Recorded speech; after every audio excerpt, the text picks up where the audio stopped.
Shalom saudara. Shalom. Kita ketemu lagi dan masih tetap panas ya. Nah saudara, hari ini saya ingin lanjutkan perenungan kita ya, masih tentang Mazmur Ratapan saudara. Memang ada banyak puluhan Mazmur Ratapan, Mazmur yang bernada sedih di kitab Mazmur ini saudara. Memang sekali lagi bahwa Mazmur ini punya kekayaan ekspresi saudara. Jadi kalau kita ingin tahu banyak ekspresinya manusia, ekspresi yang normal saudara. Bahkan orang yang kelihatan rohani pun bisa marah. Kita bisa lihat di kitab Mazmur saudara ya. Jadi orang yang rohani pun ya, orang yang rohani pun ternyata juga bisa berbuat salah. Kita lihat di mana di Mazmur pun ada ekspresinya. Jadi kita bisa melihat nanti Mazmur ini ekspresinya kaya. Nah, yang kita bahas hari ini adalah tentang Mazmur Ratapan, masih tentang Mazmur Ratapan. Jumlahnya puluhan, tapi saya nggak akan bahas semua. Saya akan bahas beberapa saja yang dianggap itu Mazmur paling sedih, saudara ya. Mazmur yang paling sedih yang akan saya bahas. Nah, kita akan belajar sama-sama apa artinya kesedihan itu dan bagaimana kita hidup melewati kesedihan itu, saudara ya. Hidup itu pasti ada suka, pasti ada dukanya, bener ya. Nggak terus mentang-mentang kita ini hidup di dalam Tuhan, terus habis itu kita nggak pernah ngalami yang namanya kesedihan, kita nggak pernah ngalami yang namanya duka cita. Nah itu nggak mungkin gitu loh. Kita pasti ngalami itu semuanya. Tapi ada satu kekuatan yang Tuhan kasih di situ. Kita akan melihat bagaimana pemazmur menghadapi itu semuanya. Bagaimana pemazmur bisa lulus tanpa masuk ke dalam jurang depresi, saudara ya. Soalnya orang kalau hidup terus-menerus di dalam kesedihan, lama-lama dia stres.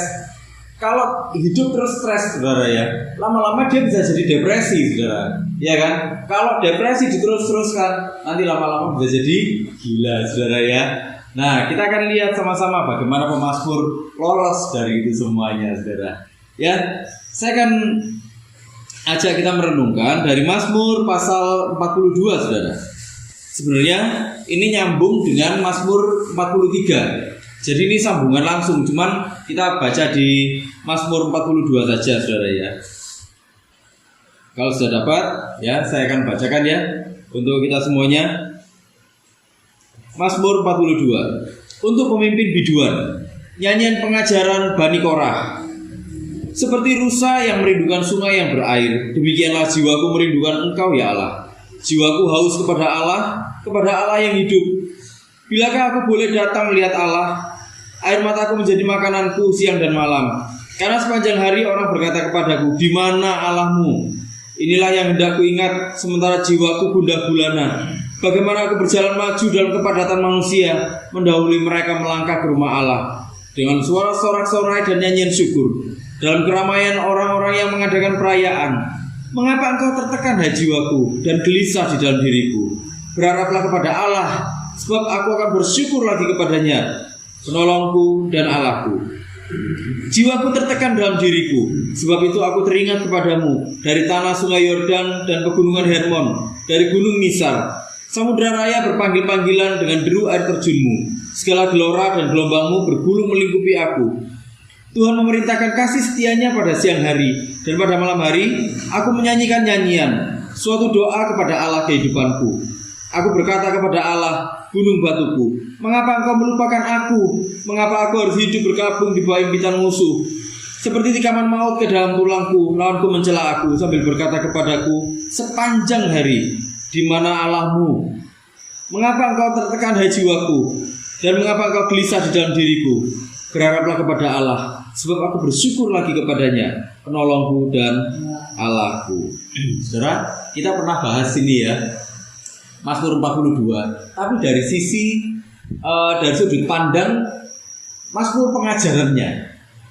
Hari ini saya ingin mengajak kita melihat sisi sedihnya, saudara. Nah, saudara, ini unik karena Mazmur ini Mazmur Ratapan, Mazmur yang sedih, tapi sekaligus Mazmur pengajaran, saudara. Nah, Mazmur pengajaran tuh gini, kita pernah bahas dulu ya. Mazmur pengajaran tuh maskil, itu kontemplasi. Kontemplasi itu merenungkan secara mendalam. Asal katanya itu dari sakal. Jadi ini satu tuntunan sebenarnya. Tuntunan untuk apa? Tuntunan supaya menjadi bijaksana. Dibilang nyanyian pengajaran karena dia ingin mengajak jemaatnya itu merenungkan dalam-dalam, menjadi satu tuntunan supaya jemaat yang mendengarkan itu menjadi bijaksana. Kenapa? Kalau mereka jadi bijaksana, mereka itu bertindak hati-hati. Hidupnya nggak sembrono lagi, saudara. Nah, ini sekaligus Mazmur Ratapan. Sementara kita tahu Mazmur Ratapan itu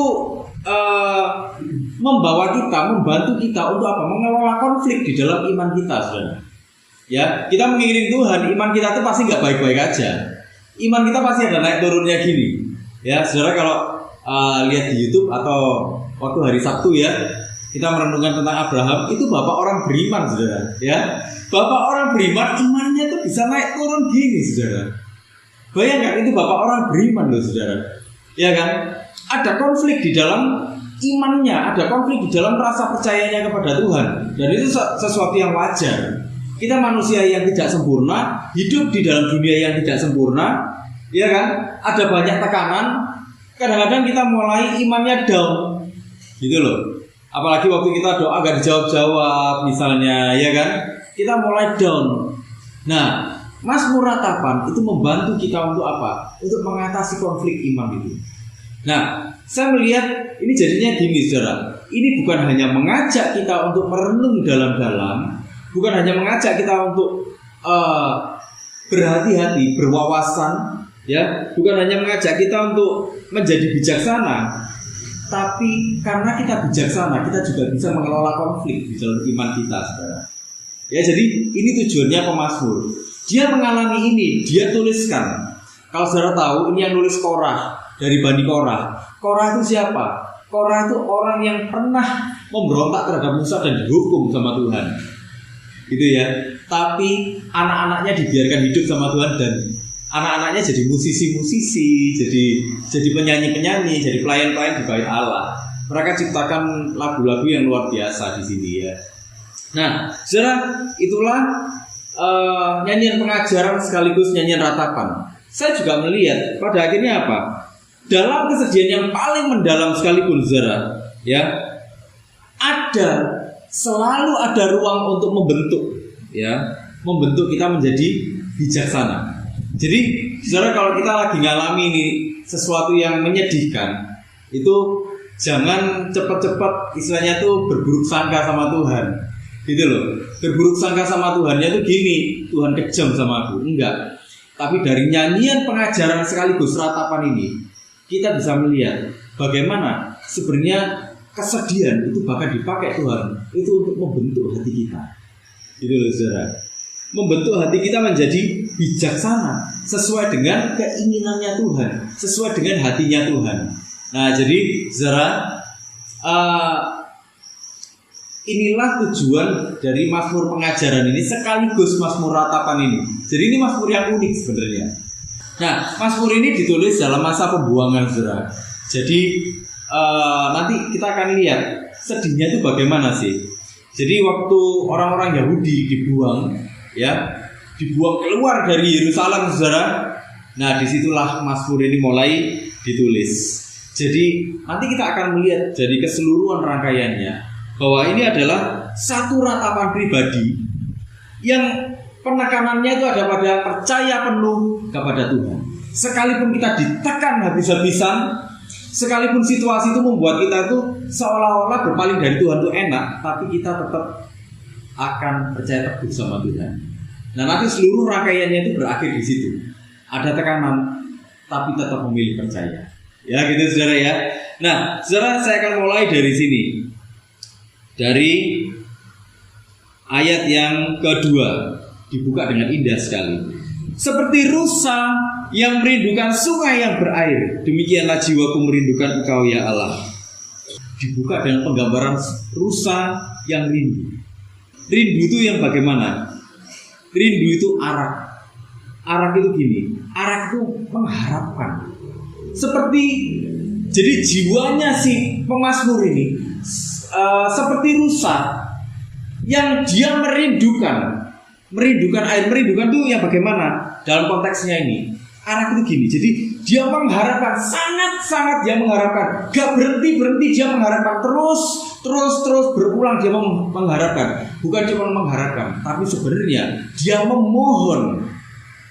Jadi si pemazmur ini, kalau di sini dibilang merindukan air, dalam konteksnya ini, saya melihat bahkan penekanannya itu ada pada memohon, seperti dia itu mengemis. Saudara, kalau orang ngemis ya, dia sungguh-sungguh dia compang-camping, dia nggak punya apa-apa gitu ya. Saudara, kalau dia ngemis itu kira-kira gimana, saudara? Dia memohon-mohon. Bagaimana dia memohon? Dia berharap benar-benar, saudara ya. Dia berharap benar-benar supaya dapat belas kasihan. Benar gak, saudara? Dia benar-benar berharap seperti itu. Dapat belas kasihan supaya apa? Supaya dia bisa menyambung hidup. Sama pemazmur sedang merasakan hal yang seperti itu. Aku ini seperti rusa. Rusa itu membutuhkan asupan air yang sangat besar sekali untuk tubuhnya. Kenapa? Karena kurang sedikit. Rusa ini pasti sudah tidak berdaya. Itulah kenapa rusa selalu cari daerah-daerah yang banyak airnya, saudara. Gitu loh. Nah, pemazmur menggambarkan dirinya itu seperti rusa. Dia butuh asupan air yang banyak. Itulah kenapa dia memohon sama Tuhan, seperti dia mengemis-ngemis. Aku butuh belas kasihan-Mu, Tuhan. Aku butuh belas kasihan-Mu. Nah, selalu aku butuh belas kasihan-Mu. Dia tuh seperti itu, saudara. Karena kalau tanpa air itu, kalau tanpa kehidupan dari Engkau, aku gak berdaya, aku gak bisa apa-apa. Dia merendahkan dirinya seperti itu. Dia seperti mengemis di hadapan Tuhan. Jadi Mazmur ratapan ini dibuka dengan sangat indah sekali, dengan sangat mendalam sekali. Saudara, karena dia lagi ada dalam pembuangan, dia jauh dari bait Allah di Yerusalem. Dalam konteksnya perjanjian lama itu gini, saudara. Satu-satunya tempat penyembahan yang sejati itu ada di bait Allah yang di Yerusalem, saudara. Nah, kalau mereka dibuang dari sana, artinya mereka terpisah jauh dari Tuhan. Di situ mereka itu merasa stres, ya. Mereka merasa malu, mereka dapat aib. Ya, kapan hari kita bahas di Yeremia, saudara ya. Mereka merasa dapat aib. Kenapa aku dijauhkan dari Tuhan? Tuhan, aku ini padahal rindu sama Engkau, aku mohon sama Engkau, Tuhan. Tapi kenapa Tuhan aku dijauhkan? Nah, dia berpikir seperti itu, saudara. Dia terbuang dari tempatnya dia bisa bertemu dengan Tuhan. Tapi bukan cuma itu kesedihannya, saudara. Dalam kerinduannya ini, saudara, dalam permohonannya gak berhenti-berhenti ini, dia dapat banyak tekanan, banyak dapat cemoohan. Dia dicemooh orang banyak. Dicemooh orang banyak gimana? Di mana Allahmu? Di mana Allahmu? Di mana Allahmu? Dia malu, saudara. Dia tertekan terus di dalam hatinya. Itulah kenapa dia dia menunjukkan air mataku menjadi makananku di ayat keempat. Air mataku menjadi makananku siang dan malam. Karena sepanjang hari orang berkata kepadaku, di mana Allahmu? Diulang lagi di ayat ke-11. Seperti tikaman maut ke dalam tulangku, lawanku mencela aku, sambil berkata kepadaku sepanjang hari. Sepanjang hari ini dalam bahasa aslinya itu continue. Jadi nggak berhenti terus menerus. Ya, nggak cuma sepanjang hari ini, besok enggak gitu. Tiap hari dari pagi sampai malam sampai dia tidur lagi, saudara, tiap hari berlangsung seperti itu. Dibilang, di mana Allahmu? Di mana Allahmu? Di mana Allahmu? Dia dihina, saudara. Imannya dihina. Dia berharap pada Tuhan, dia berdoa kepada Tuhan, tapi imannya terus-menerus dihina.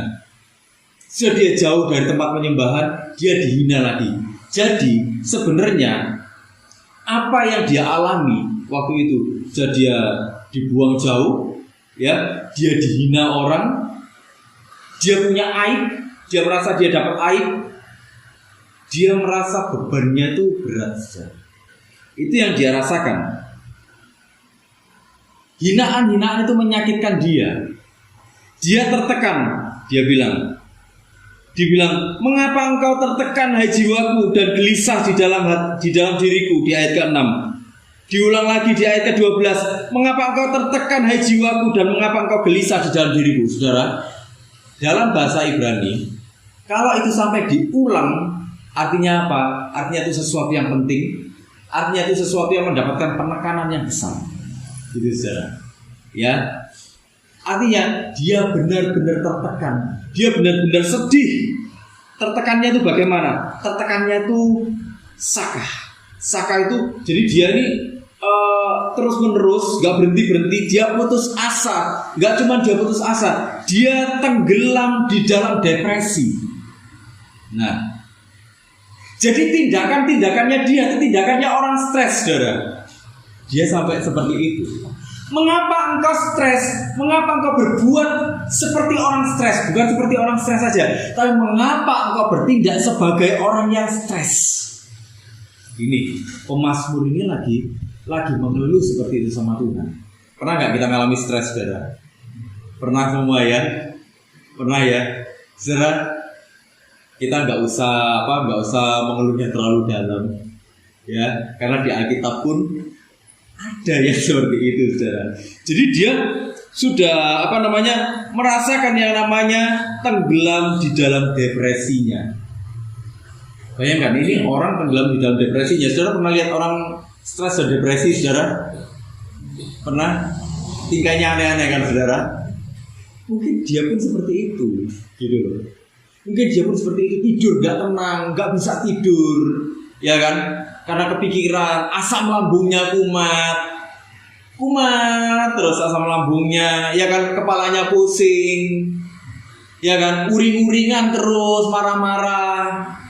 Dia apa dikit marah, mungkin dia seperti itu, saudara. Jadi dia sudah mengalami yang seperti itu. Jadi ini bukan cuma stres yang menerangkan, oh ya dia stres, enggak. Tapi dia sudah tenggelam di dalamnya dan dia bertindak sebagai orang stres. Bayangkan, saudara. Alkitab mencatat pemazmur mengalami stres, saudara. Ya, jadi Alkitab ini jujur sekali. Kita cari orang stres ada di sini, ya kan? Kita cari orang yang bertahan hidup ada. Daud sampai pura-pura jadi gila waktu dia cari perlindungan ke orang Filistin. Dia ngiler-ngiler, saudara, ya kan? Bayangkan ada kayak gitu. Mengapa engkau tertekan hai jiwaku? Kemudian dibilang gini, dan gelisah di dalam diriku. Jadi dia nggak cuma tertekan, saudara. Dia nggak cuma hidup di dalam rasa stres itu, depresi. Dia gelisah. Gelisahnya tuh kadang-kadang dia menggeram, gitu ya. Pikirannya kacau. Sebagai konsekuensi logis, karena dia sudah tenggelam di dalam stres. Pikirannya kacau. Ya. Saudara, kalau orang pikirannya kacau itu gimana? Kadang-kadang di mana-mana bikin onar kan. Iya enggak? Kadang-kadang iya di mana-mana itu kadang-kadang entah karena dia tersinggung gitu ya, terus akhirnya bikin bertengkar di mana, ya kan? Nah, bikin masalah, cari perkara dia, kayak lagunya cari perkara, gitu ya. Nah ini dia, saudara, hidupnya sudah nggak tenang. Bayangkan, dia seperti itu dia ngalami yang seperti itu. Kenapa? Gini, saudara ya. Dalam perjalanan imannya seseorang, saudara, kita hidup beriman kepada Tuhan itu sudah lama kan semuanya. Saya yakin sudah di atas 10 tahun semuanya. Ya, di atas 10 tahun semuanya. Mulus gak saudara perjalanan iman kita? Gak mulus. Saudara pernah gak iman kita diragukan orang? Waktu kita ini sungguh-sungguh percaya loh ini. Sungguh-sungguh percaya terus iman kita diragukan orang. Waktu kita lagi ada dalam masalah gitu, pernah gak? Ya percuma, gak usah Tuhan-Tuhanan gitu, pernah gak? Percuma doa-doa. Oh doa yang kayak ngono tok. Gak ono jebuse. Ya, ada yang bilang kayak gitu kan? Pernah gak gitu kan? Pernah. Semua orang pasti pernah digitukan, imannya diragukan. Kenapa? Karena gini, standar dunia itu punya standar, saudara. Standarnya apa? Standarnya itu enak, nyaman. Nah, karena mereka punya standar yang seperti itu, artinya mereka berpikir gini, ikut Tuhan itu harus enak. Ikut Tuhan harus nyaman. Ikut Tuhan harus makmur kaya raya. Ya, ada yang kayak gitu kan. Itulah kenapa kalau kita nggak seperti itu, kalau kita ini hidup di dalam pergumulan, kita langsung dibilang kita terkutuk. Hidup kita ini berdosa. Benar ya? Kalau kita konsultasi, kata-kata yang pertanyaan pertama yang ditanyakan, kamu habis berdosa apa? Ya kan? Standarnya dunia itu adalah standar materialistik, gitu loh. Semuanya tuh ukurannya materi dan materi. Itulah kenapa waktu imannya kita itu sedang naik turun, mereka langsung menghakimi dengan penghakiman yang mereka menyerang iman kita, gitu loh. Percuma ikut sama Tuhan, gak ada gunanya ikut sama Tuhan. Pengharapan kita sama Tuhan itu dianggap sesuatu yang gak cocok. Kenapa? Karena dunia sekarang itu dunia yang serba instan, bener ya? Semuanya itu kepingin dapat uang cepat, bener gak? Semuanya kepingin kaya cepat, ya, bener gak? Semuanya itu kepingin hidup enak dengan cara yang cepat, ya kan? Itulah kenapa, apalagi Gen Z sekarang itu sering kena masalahnya apa? Mental health, saudara. Tekanannya banyak, mereka dapat informasi banyak, kesempatannya dikit, mentalnya kurang tangguh. Akhirnya apa yang terjadi? Stres banyak di kalangan anak-anak Gen Z. Jangankan anak-anak Gen Z, yang lebih dewasa, yang umurnya sudah yang generasi 80-an, 70-an, 60-an itu aja banyak stres, saudara ya. Bener ya? Banyak stres dan orang mempertanyakan imannya. Jangankan orang yang nggak kenal Tuhan, orang di gereja aja mempertanyakan imannya. Bener nggak sih gue beriman tapi kok bergumul? Loh, kalau kita masih hidup ya bergumul, saudara. Nggak bergumul itu kalau sudah nggak hidup. Gitu loh. Jadi selama kita hidup, kita pasti bergumul. Nggak ada ceritanya kita nggak bergumul. Tapi kenapa Tuhan ngasih kita istirahat, ngasih kita tempat peristirahatan, ngasih kita kadang-kadang kelegaan? Kenapa? Ya, supaya kita punya kekuatan untuk melanjutkan hidup. Kadang-kadang kita diizinkan Tuhan menikmati hidup, bisa pergi kemana, bisa makan di mana, makan apa, sesuatu yang menyenangkan hati kita. Supaya apa? Supaya kita punya kekuatan untuk melanjutkan hidup. Gitu loh. Jadi tujuannya itu. Kalau kita punya kekuatan untuk melanjutkan hidup, kita punya kekuatan juga untuk memuliakan Tuhan. Nah, itu maksudnya, saudara. Jadi dalam konteksnya dunia sekarang, itu iman itu seringkali dianggap omong kosong, saudara. Justru iman itu kan seperti tempat pengharapan, saudara. Kita pernah bahas ya waktu di Yeremia. Itu seperti satu landasan. Iman itu seperti satu pijakan. Supaya apa? Kalau kita ada pijakannya, kita kalau jatuh, kita kalau misalnya sampai jatuh, kita terluka. Tapi kita mati nggak, saudara? Nggak mati. Kalau kita di udara, saudara, nggak ada pijakannya, kita jatuh ke bawah, gimana, saudara? Anjir lebur, saudara. Gitu loh. Jadi iman itu seperti satu landasan, gitu loh. Nah, saudara, itulah gini loh. Antara kenyataan dengan pengharapan itu seringkali dianggap tidak sinkron, bener nggak? Itulah yang memancing seseorang untuk mempertanyakan Tuhan. Bener nggak Tuhan itu sayang sama aku? Bener nggak Tuhan itu memberkati aku? Bener nggak Tuhan itu sebenarnya ada bahkan? Gitu loh, saudara. Kenapa kok aku berdoa nggak dijawab-jawab? Kenapa kok dia berdoa dia dijawab? Ayo, ya kan? Kayaknya iman kita tuh nggak sinkron gitu loh sama apa yang terjadi di kehidupan kita. Kita percaya Tuhan memimpin kita, tapi rasanya kok ini bertubi-tubi. Aib datang kayak ini tadi pemazmur, dia aib dia dapat, ya kan? Dia ditekan sana sini, dia bahkan ngalami stres. Karena stres, Apa pikirannya kacau? Karena pikirannya kacau, hidupnya juga jadi kacau dia. Gitu loh. Itu pemazmur loh saudara ya. Ditulis di Alkitab. Ya, jadi ini Alkitab ini benar-benar loh. Disitulah kalau pikiran-pikiran seperti itu dibuahi terus saudara. Disitulah kita ngalami yang namanya kita terasing dari Tuhan. Terasing itu gini. Kita tahu Tuhan itu ada, tapi kita nggak menikmati Tuhan lagi. Seperti yang dialami oleh pemazmur. Mungkin dia sempat mengalami kayak gitu. Dia tahu Tuhan itu ada. Tapi kenapa Tuhan meninggalkan aku seperti ini? Ya kan? Dia ngomong Dia ngomong di ayat 10, dia bilang gini, aku berkata kepada Allah gunung batuku, mengapa engkau melupakan aku? Mengapa aku harus berkabung di bawah impitan musuh? Jadi dia kasih penekanan seperti itu, saudara. Kenapa? Pikiran-pikiran yang berdosa, kalau itu dipelihara di pikiran kita, saudara. Pikiran-pikiran yang berdosa itu orang-orang di luar pasti memprovokasi, situasi pasti memprovokasi. Kalau itu dipelihara di pikiran kita tahu Tuhan ada. Mungkin kita juga beribadah, tapi kita nggak akan pernah menikmati Tuhan.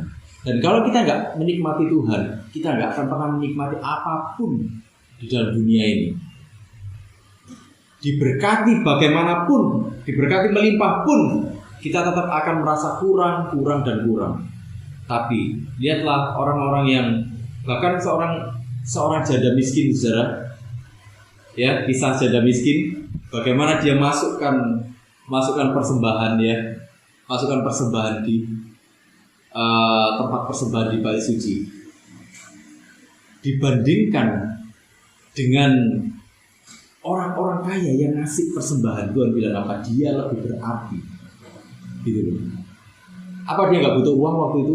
Dia butuh uang, tapi keyakinan saya waktu itu, dia menyerahkan semuanya, dia menikmati hidup, dia menikmati semuanya itu untuk Tuhan. Ini untuk Tuhan kok, karena aku mencintai Tuhan. Itulah kenapa dia bisa menikmati hidupnya. Itulah kenapa dia bisa menyerahkan semuanya untuk Tuhan. Itulah saudara ya. Nah itu loh. Jadi jangan sampai gini, pikiran-pikiran, serangan-serangan di dunia itu yang berusaha melemahkan iman kita itu terus memenuhi iman kita, saudara. Ya, jangan pikiran-pikiran yang aneh-aneh itu yang dihidupi terus. Itulah kenapa kita harus terus masukkan firman Tuhan di dalam hidup kita. Masukkan firman Tuhan di dalam pikiran kita sampai itu menjadi dunia kita. Waktu firman Tuhan bilang renungkanlah itu siang dan malam, itu dibilang gini saudara, biarlah itu sampai menjadi duniamu.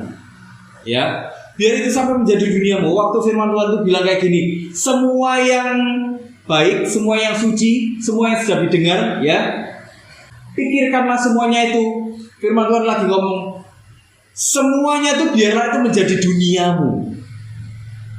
Semua yang berhubungan dengan Tuhan, semua yang berhubungan dengan kebenaran Tuhan itu biarlah menjadi duniamu. Kalau kita bisa memasukkan itu di dalam pikiran kita, saudara, percayalah kita akan menikmati seluruh hidup ini, seluruh proses hidup ini bersama dengan Tuhan. Amin, saudara ya. Nah, saudara, apa yang dilakukan oleh pemazmur, saudara? Apa yang dilakukan oleh pemazmur menghadapi stresnya ini, menghadapi tekanan-tekanan dari sekelilingnya, yang bikin dia sampai hidup dalam stres, pikirannya mungkin sempat kacau. Apa yang dia lakukan? Ini yang dia lakukan, memilih untuk percaya. Di ayat yang ke-6b dibilang gini, berharaplah kepada Allah, sebab aku akan bersyukur lagi kepadanya, penolongku dan Allahku. Diulang lagi saudara di ayat 12, berharaplah kepada Allah, sebab aku bersyukur lagi kepadanya, penolongku dan Allahku. Berharaplah itu yakal. Yakal itu dia menunggu dengan sabar. Dia menunggu dengan sabar. Berharaplah kepada Allah, menunggu dengan sabar sekalipun sakit. Jadi pemazmur menuliskan ini itu berdasarkan pengalaman-pengalamannya, apa yang dia alami. Dituliskan selain jadi mazmur ratapan untuk membantu orang mengatasi konflik di dalam imannya, diajarkan supaya orang apa saudara? Supaya orang itu menjadi bijaksana. Ya, jadi dia menunggu dengan sabar sekalipun sakit. Kenapa? Dia kok mau menunggu dengan sabar? Karena dia trust. Gitu saudara. Karena dia trust. Trust itu apa? Trust itu gini, dia memiliki keyakinan Dia memiliki ketergantungan, ya, pada seseorang atau sesuatu. Tapi nggak cuma sekedar tergantung, nggak cuma sekedar yakin. Kenapa kok dia yakin? Karena dia tahu kepada siapa dia berharap. Bukan cuma dia tahu, karena dia mengenali. Aku menggantungkan hidupku kepada Tuhan. Kenapa? Karena aku sudah mengalami sendiri. Aku tahu sendiri, aku mengenal sendiri siapa dia. Itulah kenapa aku bisa percaya sama dia. Jadi meskipun yang aku alami ini sakit, aku akan menunggu dengan sabar sampai Tuhan memulihkan hidupku. Itu yang dia bilang, saudara. Jadi bagaimana aku bisa keluar dari depresiku? Bagaimana aku bisa keluar dari stresku? Aku mau menunggu dengan sabar. Karena aku tahu dia gak akan pernah membiarkan aku sendirian. Aku tahu kepada siapa aku berharap. Dia lagi bilang kayak gitu, saudara. Si pemazmur ini. Artinya apa? Pemazmur lagi ngasih penekanan gini. Aku percaya total kepada dia. Jadi memang sempat ada pikiran-pikiran yang mengganggu dia, tapi dia memilih untuk percaya. Aku gak akan membiarkan itu terus mengganggu aku. Aku akan memilih untuk percaya. Kalau di pertemuan sebelumnya, ya, caranya mengatasi konfliknya, bagaimana konflik imannya? Dia mengingat-ingat lagi apa kebaikan Tuhan. Ya, setelah mengingat-ingat, saudara, ini yang dikatakan oleh Mazmur Ratapan. Memilih, jangan cuma diingat, tapi pilihlah untuk menanti dengan sabar. Sekalipun itu sakit, pilihlah untuk menanti dengan sabar. Itu loh, saudara. Itulah kenapa dia bilang, sebab aku akan bersyukur lagi kepadanya. Bersyukur itu yada. Jadi gak berhenti-berhenti, saudara. Menunggunya juga gak berhenti-berhenti. Bersyukurnya itu memuji sebenarnya. Bersyukur yang dimaksud di sini memuji. Nah, saudara, dalam konteksnya Mazmur, memuji itu nggak pernah yang gini. Memuji itu nggak pernah yang di dalam hati. Di dalam hati diem-diem. Terus apa nyanyi? Aku memuji kebesaran-Mu. Oh, nggak ada yang kayak gitu. Kalau dalam konteksnya Mazmur, memuji itu sungguh-sungguh dia memuji. Kelihatan semua orang lihat ekspresinya waktu memuji gimana. Jadi kata yada yang dipakai itu memuji dengan suara keras, menyembah dengan tangan yang terangkat kayak gini. Jadi semua orang itu melihat. Artinya apa? Dia menunjukkan sekalipun situasi gak membaik, bahkan ya, sekalipun situasi gak membaik, aku akan tetap memuji Tuhan. Aku akan tetap percaya kepadanya. Jadi imannya itu diekspresikan sama dia. Gitu loh, saudara. Percayanya itu diekspresikan. Imannya itu dinikmati orang banyak. Nah, jadi itu, saudara, ekspresinya itu dinikmati sama orang-orang di sekelilingnya. Jadi gini, saudara, jangan pernah, jadi gini, Mazmur itu ingin ngomong gini, jangan pernah biarkan pikiran-pikiran yang aneh-aneh itu menguasai hidupmu. Kau pasti depresi. Aku pernah merasakan itu. Tapi pada akhirnya aku memilih untuk apa? Memilih untuk menunggu dengan sabar sekalipun sakit, karena aku tahu dia gak akan pernah membiarkan aku sendiri. Itulah kenapa sekarang aku akan bertindak. Tindakan imannya apa? Kalau dalam konteksnya kita hari ini, saudara, kita semua beriman kan sama Tuhan, saudara. Iman itu gak untuk disimpan sendiri, saudara. Iman itu untuk apa? Untuk berdampak kepada sekeliling kita.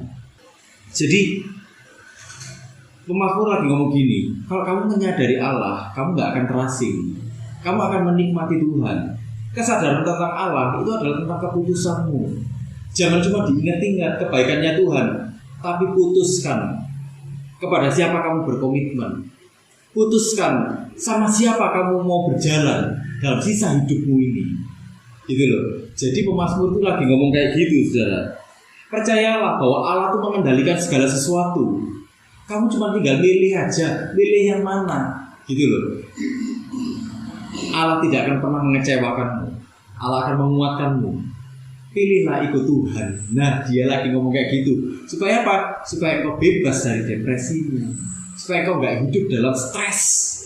Semua orang pasti ngalami stres, tapi di dalam Tuhan selalu akan ada kekuatan yang baru. Itu yang dimaksud oleh Mazmur. Jadi bagaimana dia bisa lepas dari kesedihannya, saudara. Dia sedih, benar-benar dia sedih. Tapi pada akhirnya dia bisa lepas dari sedihnya, keputusasaannya. Gitu ya saudara ya. Saudara, sama dengan kita. Kalau kita hari ini sedang mengalami yang namanya sedih, stres, percayalah, Tuhan gak tinggal diam kok saudara. Tuhan mengendalikan seluruh hidup kita. Mari kita tetap berkomitmen sama Tuhan. Mari kita tetap jalan bersama dengan Tuhan. Ya, karena pasti akan ada campur tangan Tuhan dalam seluruh kehidupan kita. Amin saudara. Yuk sama-sama kita berdoa.